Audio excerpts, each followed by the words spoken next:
ಲಾಲಿ ದೊಡ್ಡ ಭಾರವಾದ ಮಣ್ಣಿನ ಕೊಡವನ್ನು ನೋಡಿತು.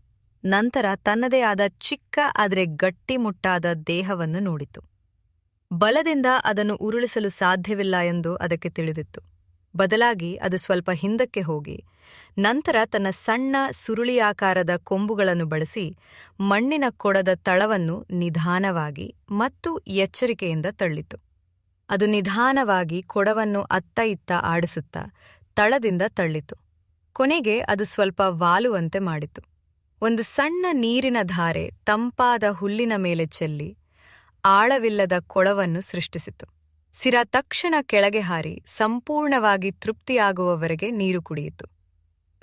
ಲಾಲಿ, ನನ್ನ ದಯೆಯ ಸ್ನೇಹಿತೆ, ನೀನು ನನ್ನನ್ನು ಉಳಿಸಿದೆ. ಅದು ತುಂಬಾ ಬುದ್ಧಿವಂತಿಕೆ ಮತ್ತು ಉಪಕಾರದ ಕೆಲಸವಾಗಿತ್ತು. ಧನ್ಯವಾದಗಳು. ನಿಮಗೆ ಸ್ವಾಗತ ಸಿರಾ. ಇದು ನಿಜವಾಗಿಯೂ ಒಂದು ಸರಳ ಕೆಲಸವಾಗಿತ್ತು.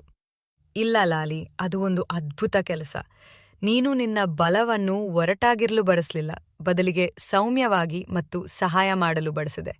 ಇದು ನಮ್ಮಲ್ಲಿ ಚಿಕ್ಕವರು ಕೂಡ ದೊಡ್ಡ ಕರುಣೆಯ ಕೆಲಸಗಳನ್ನು ಮಾಡಬಹುದು ಎಂಬುದನ್ನು ಸಾಬೀತುಪಡಿಸುತ್ತದೆ. ಕೊನೆಯ ಕೃತಜ್ಞತೆಯ ಕೂಗಿನೊಂದಿಗೆ ಸಿರಾ ಆಕಾಶಕ್ಕೆ ಹಾರಿಹೋಯಿತು, ಚೇತರಿಸಿಕೊಂಡು ಮತ್ತು ಚಿಕ್ಕ ಕುರಿಮರಿಯ ದಯೆಯನ್ನು ನೆನಪಿಸಿಕೊಂಡಿತು. ಲಾಲಿ ಮುಗುಳ್ನಗೆ ಬೀರಿತು. ಹುಲ್ಲುಗಾವಲಿನಲ್ಲಿ ಸಿಗುವ ಅತ್ಯಂತ ರುಚಿಕರವಾದ ಹುಲ್ಲನ್ನು ಕಂಡುಕೊಂಡಿದ್ದಕ್ಕಿಂತ ಹೆಚ್ಚು ಸಂತೋಷವಾಗಿತ್ತು. ಮತ್ತು ಹೀಗೆ ಲಾಲಿ ಮೇಯುವುದನ್ನು ಮುಂದುವರೆಸಿತು. ಇತರರಿಗೆ ಸಹಾಯ ಮಾಡುವುದು ಸಂತೋಷಕ್ಕೆ ನಿಜವಾದ ಮಾರ್ಗವಾಗಿದೆ ಎಂದು ತಿಳಿದಿತ್ತು.